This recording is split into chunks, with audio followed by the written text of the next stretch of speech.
Minority welfare का budget आपने 40% कम कर दिया। क्या ये डिस्क्रिमिनेशन नहीं है? आपने मौलाना आजाद फेलोशिप को खत्म कर दिया अल्पसंख्यक समाज के लिए। अब कोई मुसलमान बच्चा फेलोशिप और पीएचडी नहीं कर पाएगा।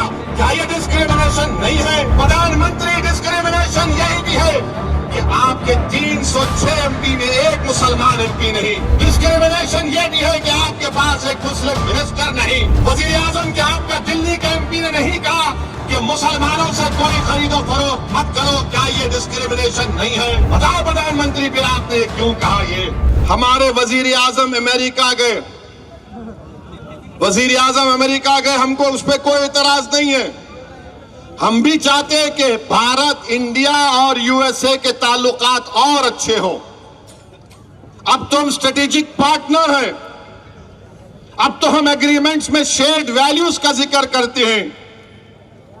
मगर हमारे वजीर आजम जब अमेरिका में थे तो दो बातों का मुझे बड़ा एतराज है।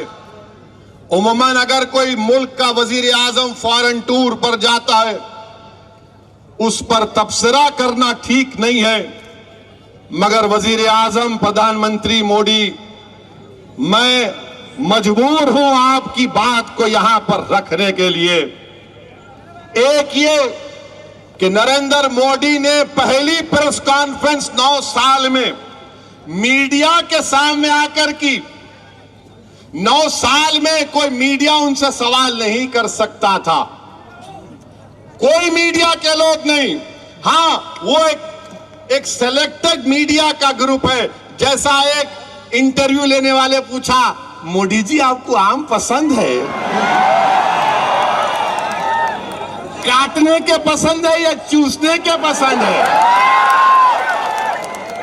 अबे क्या तू अभी भी इतना बुढ़ा हो के दूध निप्पल से पीता? फिर एक रिपोर्टर पूछे, आप अपने जेब में बटवा रखते? कहीं को तेरे को धिंगाना होना समझ नहीं। मगर वहां की एक रिपोर्टर ने, वॉल स्ट्रीट जर्नल के एक रिपोर्टर ने भारत के वजीर आजम से जो सवाल किया, देश के प्रधानमंत्री, मुझे बड़ी तकलीफ हुई, बड़ी पीड़ा हुई कि इस तरह से आपसे सवाल किया गया कि आप 9 साल से भारत के वजीर आजम प्रधानमंत्री हैं, 300 एमपी आपके पास हैं, और आपसे सवाल करने वाला ये सवाल करता है कि क्या आप भारत के मुसलमानों के लिए, भारत के मुसलमानों के लिए उनकी तकलीफ को दूर करने के लिए आप क्या काम करेंगे, और फ्रीडम ऑफ एक्सप्रेशन के लिए आप क्या करेंगे? देश के प्रधानमंत्री, मैं खुश होता अगर आपसे सवाल होता कि आप उस देश से आते हैं जहां पर 50% आबादी भारत की 28 साल के नौजवानों पर मुश्तमिल है। मैं खुश होता इस बात से कि अगर रिपोर्टर आपसे सवाल करती कि बताइए मेक इन इंडिया में आपने क्या क्या बनाया।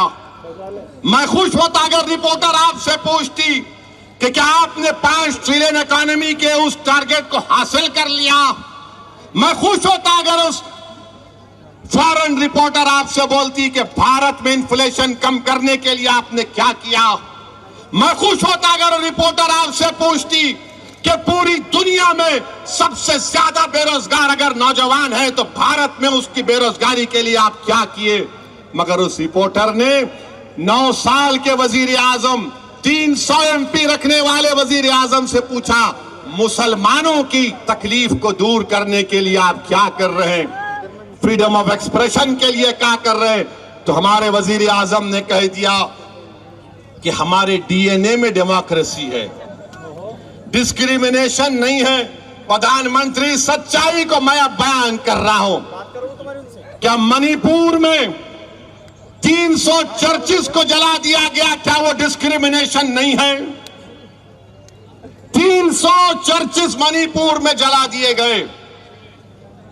क्या उत्तरकाशी में मुसलमानों से नहीं कहा गया कि छोड़कर भाग जाओ, तुम्हारा बायकॉट किया जाएगा? ये डिस्क्रिमिनेशन नहीं है। वजीर आजम क्या आपका दिल्ली के एमपी ने नहीं कहा कि मुसलमानों से कोई खरीदो फरोख्त मत करो? क्या ये डिस्क्रिमिनेशन नहीं है? वजीर आजम क्या आपने CAA का कानून मजहब की बुनियाद पर नहीं बनाया? क्या ये डिस्क्रिमिनेशन नहीं है?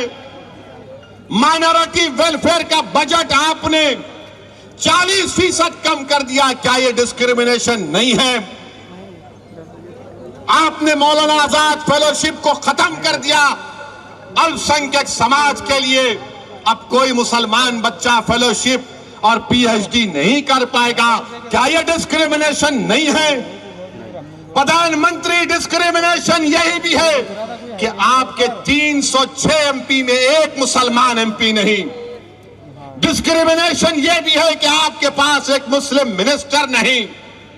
बताओ प्रधानमंत्री, फिर आपने ये क्यों कहा? ये मुझे बड़ी तकलीफ हुई कि आप से इस तरह का सवाल वॉल स्ट्रीट जर्नल के जर्नलिस्ट ने कर दिया। हम तो उम्मीद करेंगे कि भारत के जर्नलिस्ट भी पप्पा जी से इस तरह का सवाल करेंगे। करेंगे नहीं मालूम, मगर अफसोस हुआ देश के प्रधानमंत्री, आपसे इस तरह का सवाल हुआ।